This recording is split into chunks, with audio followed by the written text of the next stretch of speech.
Again, though, thanks again for tuning in to yet another video. Infamous coming at you live from the West Coast Street again, San Jose, California. So let's take a look at the Street Bob, the 2025 model. There's been a couple of changes.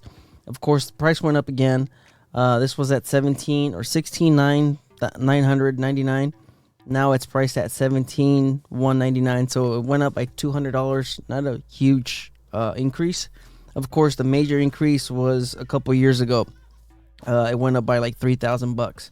So, 17.2 for basically a standard, that's pretty high, but it is what it is. This, of course, the Street Bob for many years, up until probably 2022, this was a $14,000 bike.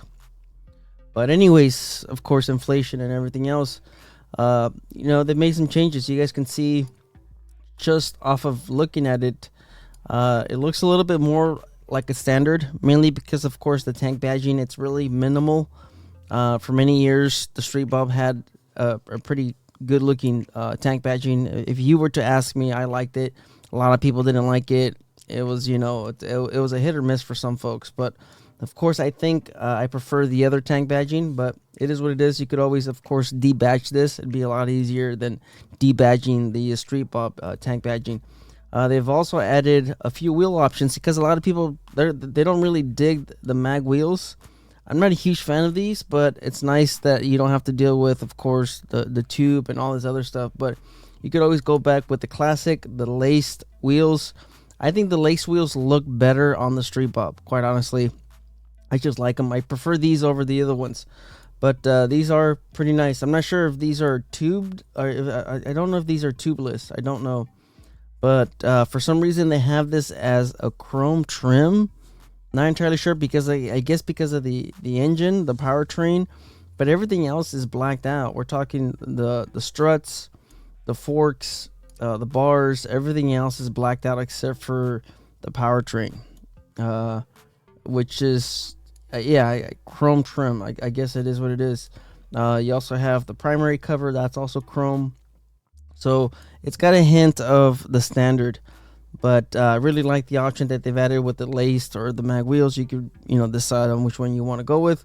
They also have a couple, color options, a little bit more than your standard. Of course, the Street Bob would always have more of the color options. I'm not sure about this color. There's like a mustard. But Vivid Black, of course, is always the favorite. And I think the Iron Horse Metallic is also nice. So minimal bike, it is what it is.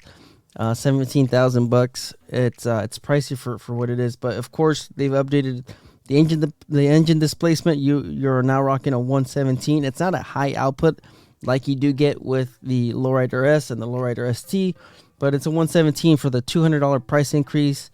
I think it's pretty decent. They've also have, I believe, riding modes because it does have the new hand controls.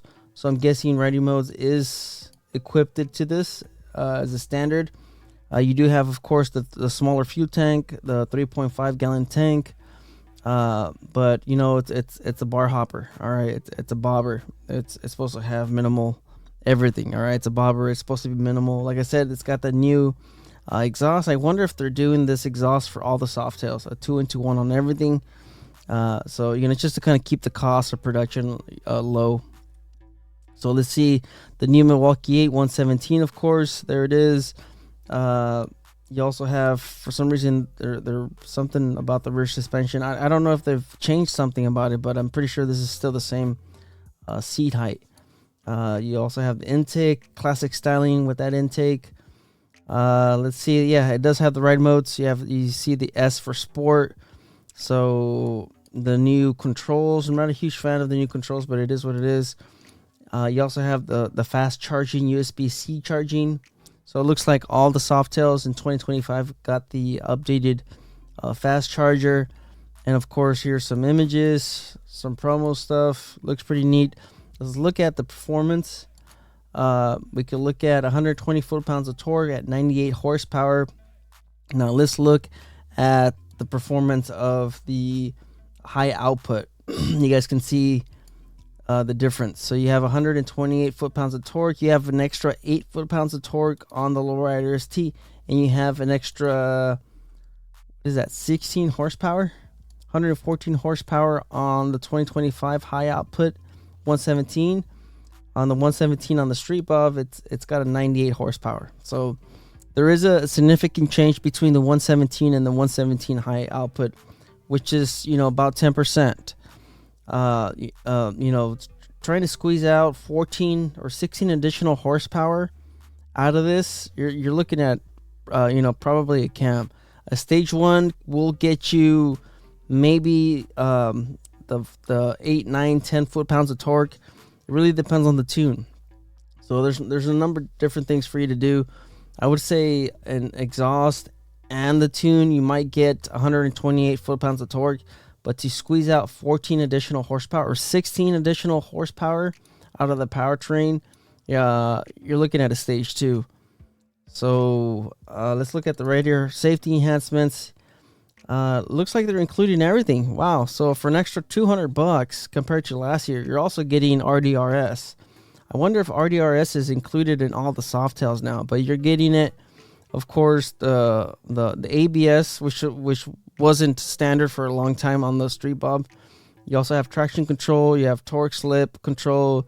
You have you also have the tire pressure sensors as well. Wow, that's pretty neat. You have everything. You have RDRS, and you have tire pressure monitoring system, which is, you know, it's just all the rider safety enhancements for just an extra $200. That's pretty good. Like I said, I would prefer paying the $14,000 price tag and not have some of this stuff, but you know, it is what it is. If you know, Harley's increasing the price by $200, the 117 is a plus. And then having all the rider safety enhancements, that's great too as well.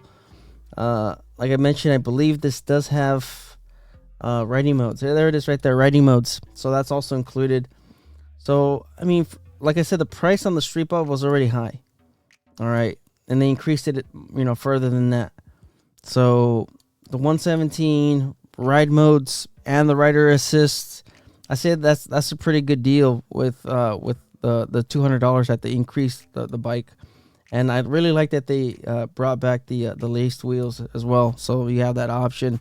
And since, you know, it's got the VVT cover, I'm guessing this powertrain has the updated trans cover, the vented trans cover. It looks like they got rid of the standard in the 2025 lineup, so you no longer have the standard. Now it's all I believe the Street Bob is the cheapest Softail air-cooled V-twin or oil-cooled V-twin. That this would be the cheapest now, but they all have the 117. That's what it appears to be. It appears that all the Softails have 117s, and then the Lowrider S and the Lowrider ST have the high output, which is that additional, you know, performance. Anyways, enough rambling. Chrome finish with the Biltwell gray. And it doesn't look like they have an upcharge on the wheel design. So if you do go with the mag wheels, I believe it's still 17,200 with the Biltwell gray. If you go with the laced wheel, it looks like it's still 17,200. So pretty good upgrade compared to, of course, all the other bikes.